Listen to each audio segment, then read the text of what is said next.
Selamat bertemu kembali kepada teman-teman mahasiswa secara khusus di program studi manajemen Fakultas Ekonomi Universitas Simalungun Pematang Siantar. Pada kesempatan ini kita akan kembali berdiskusi mengenai aspek-aspek manajemen dalam pengelolaan berwirausaha.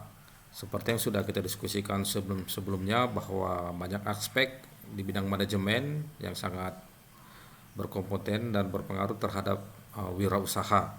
Nah, pada kesempatan ini kita akan berdiskusi tentang bagaimana pentingnya pengelolaan manajemen keuangan dalam melakukan kegiatan-kegiatan usaha.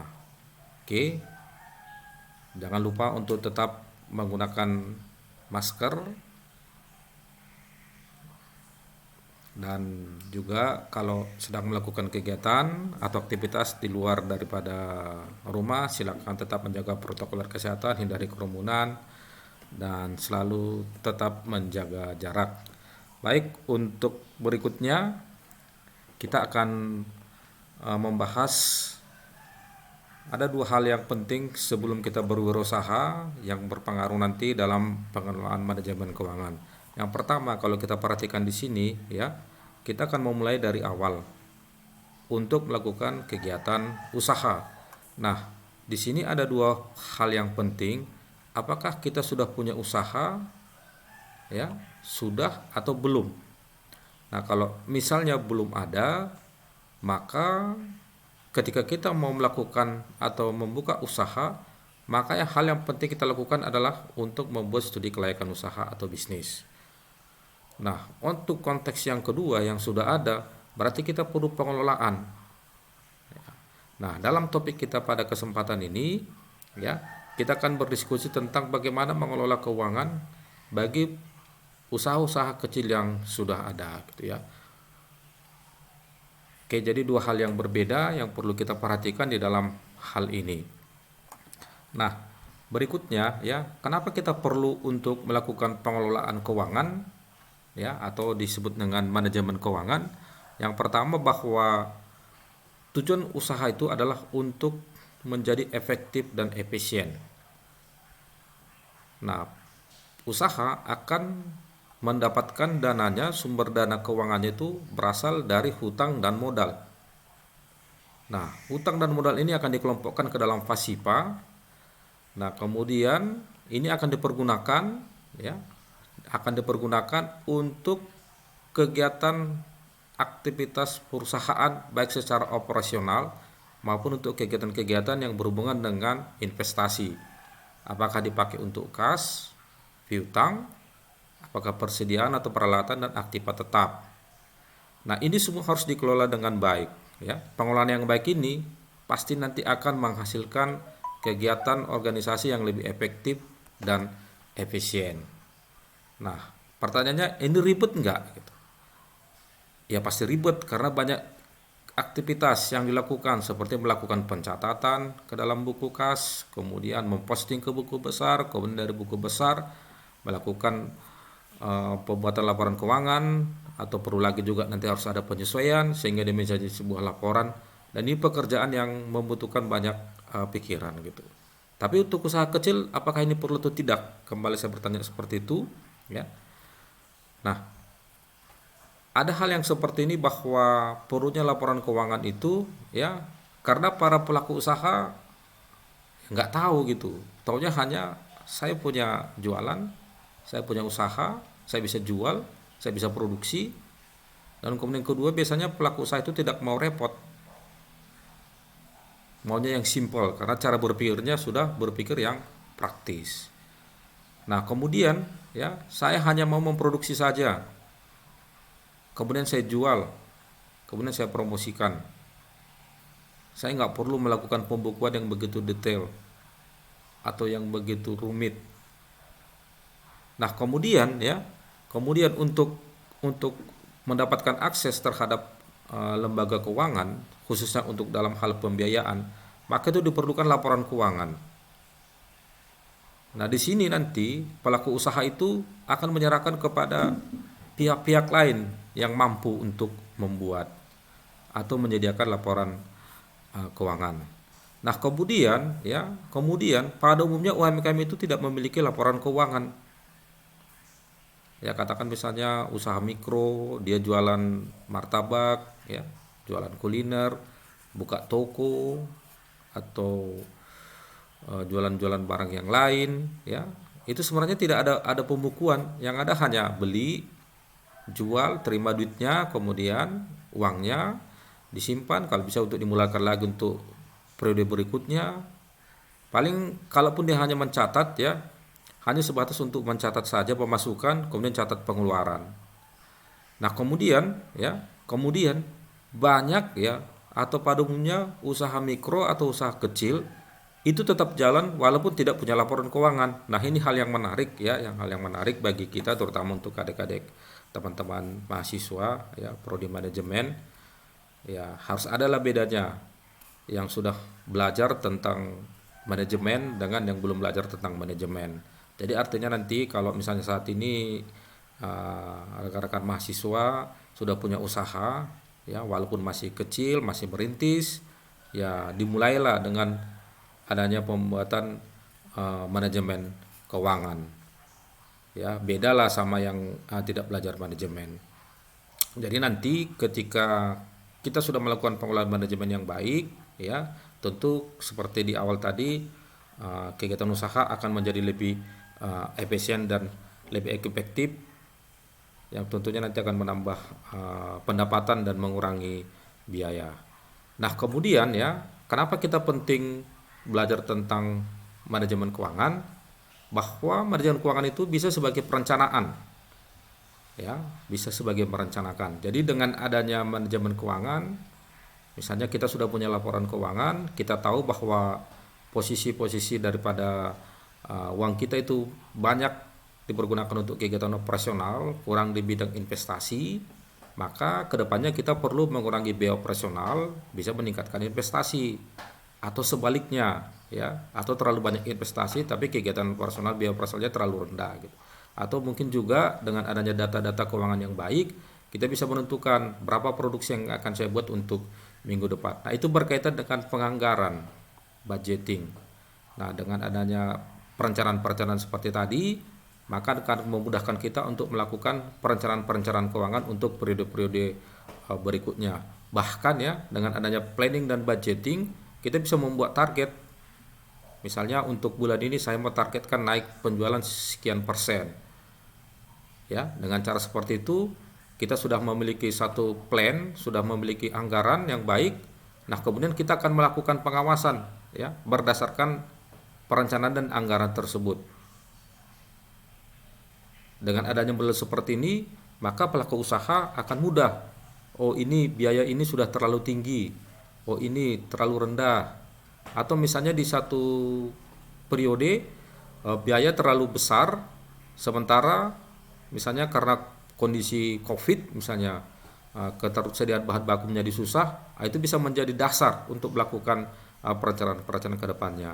Nah, kemudian dengan adanya juga anggaran, maka akan memudahkan melakukan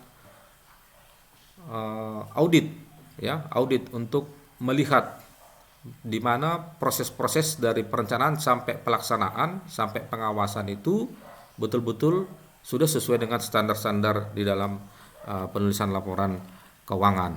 Nah, kemudian terakhir dari fungsi manajemen ini adalah untuk sebagai pelaporan, ya. Biasanya pelaporan ini dipakai kepada pihak ketiga atau kepada penyedia sumber dana. Katakan misalnya kita punya usaha jual kuliner, kemudian donaturnya adalah orang tua atau calon mertua mungkin, gitu, ya, atau pacar, ya, kita harus melaporkan kepada mereka bagaimana sih sebenarnya kondisi keuangan kita, gitu. Jadi memang kalau kita lihat dari fungsinya memang cukup baik sekali, ya. Tapi seperti tadi yang menjadi kendala tetap bahwa para pelaku usaha itu biasanya nggak mau hal-hal yang ribet, gitu. Maunya jadi jualan, untung, bisa produksi dan seterusnya, gitu, ya. Nah, kemudian di hal yang lain, dengan menggunakan pelaporan atau manajemen keuangan yang baik, itu akan bisa kita, ya, secara detail melihat bagaimana posisi kas kita, bagaimana posisi aset kita, bagaimana arus kas kita ya. Nanti yang belajar di mata kuliah yang lain belajar tentang arus kas itu bisa diketahui dengan baik apakah terlalu banyak dipakai untuk operasional atau dipakai banyak untuk kegiatan-kegiatan investasi ya.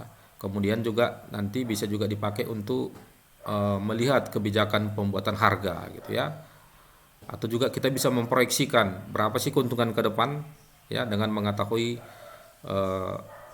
harga, biaya produksi, dan proyeksi kalau terjadi penjualan sekian banyak jumlahnya gitu.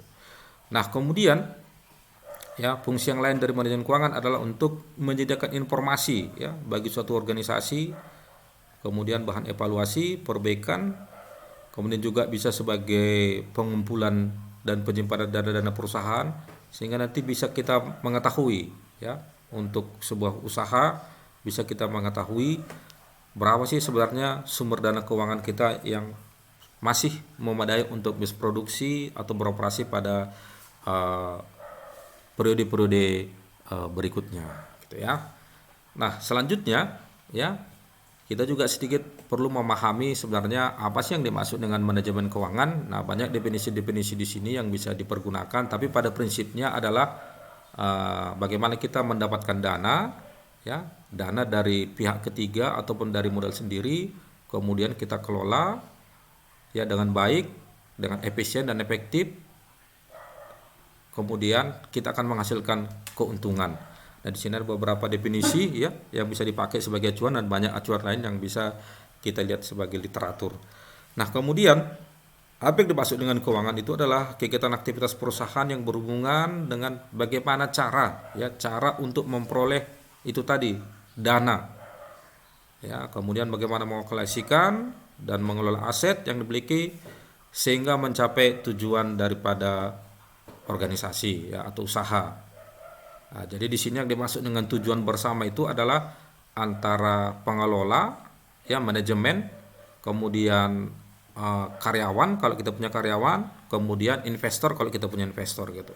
Namun pada umumnya kalau misalnya usaha mikro ya, mikro itu kan yang asetnya kira-kira di bawah 100 juta per tahun gitu ya. Jadi mungkin dia hanya sendiri aja gitu. Jadi dia nggak perlu untuk mencapai tujuan bersama karyawannya ya. Kalau misalnya dia punya investor ya dia harus menyeimbangkan dengan investor. Kalau misalnya investor kita misalnya penyedia dana ya, misalnya ada yang meminjamkan uang sama kita, nah berapa persen bisa kita terima, berapa persen yang kita bisa bayar dari dia bunganya. Nah, kalau bisa kita memberikan apa yang diminta oleh penyedia dana tadi, berarti tujuan bersama kita adalah untuk mampu membayar kepada dia berapa cicilan dan juga berapa persen yang harus kita bayar dan berapa keuntungan yang bisa kita terima. Nah, itu tujuan bersamanya gitu. Tapi kalau misalnya dia sudah usaha kecil, itu biasanya sudah punya karyawan ya, dan sudah punya karyawan. Nah, itu juga bisa mencapai bahwa bagaimana agar karyawan itu juga bisa sejahtera ya dengan adanya kegiatan usaha bersama kita. Nah, selanjutnya yang perlu kita pahami di sini adalah bagaimana sih perilaku manajemen keuangan. Dan di sini tadi yang sedikit yang bertentangan dengan diskusi kita di awal bahwa manajemen keuangan itu ya agak sedikit ribet ya, agak sedikit ribet. Saya sendiri juga mengalami ketika melakukan kegiatan usaha sekarang ini ya, yang ada akhirnya bukan laporan keuangan, yang ada hanya mencatat penerimaan dan mencatat pengeluaran. Nah, itu dia. Jadi memang karena usahanya masih bergerak di skala mikro ya. Nah, tapi perlu kita ketahui bahwa ada perilaku manajemen keuangan adalah bagaimana sebenarnya seorang entrepreneur itu atau pelaku usaha bisa mengatur ya dan merencanakan ya, seperti tadi mengatur untuk melakukan apa yang dilakukan dengan fungsi-fungsi manajemen tadi. Jadi ke perilaku orangnya gitu. Nah, sekali lagi kepada adik-adik mahasiswa bahwa yang perlu diperhatikan di sini adalah literasi atau pembelajaran yang kita terima selama kita melakukan kuliah itu merupakan aset tambahan kepada pribadi kita sehingga perilaku kita bisa untuk melakukan atau membuat atau mengatur pengelolaan manajemen keuangan. ya. Jadi umumnya ya bagi kita yang sudah belajar tentang manajemen keuangan, ya belajar keuangan, belajar kewirausahaan itu pasti beda gitu ya, pasti akan ada lebihnya dibandingkan dengan uh, rekan-rekan teman-teman kita yang belum belajar tentang manajemen keuangan ataupun belajar tentang kewirausahaan atau hal-hal lain misalnya studi kelayakan bisnis yang memudahkan kita untuk bisa melakukan kegiatan usaha yang lebih baik gitu ya. Nah, apa saja yang bisa mempengaruhi perilaku kita dalam mengelola keuangan itu? Yang pertama adalah literasi keuangan. Nah, ini yang penting ya kepada adik-adik mahasiswa semua. Sumber banyak ya, bisa didapatkan dari internet, bisa didapatkan dari diskusi ya, bisa dari grup, dari mana saja kita bisa belajar ya, bisa kita belajar tentang kebijakan pemerintah ya.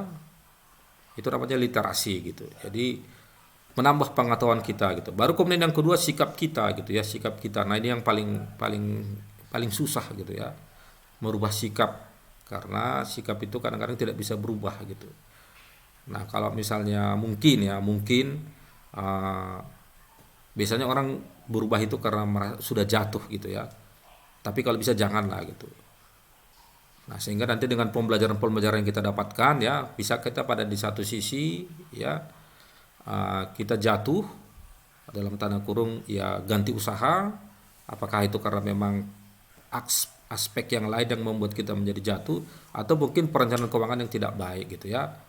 Nah ya ada satu hal yang sering membuat ini menjadi lebih sedikit membuat kita sedikit lebih hati-hati itu bahwa pada umumnya usaha mikro itu atau usaha kecil itu tidak bisa membedakan antara keuangan pribadi dengan keuangan organisasinya atau usahanya. Jadi semua dicampur aduk semua dalam satu kantong dia.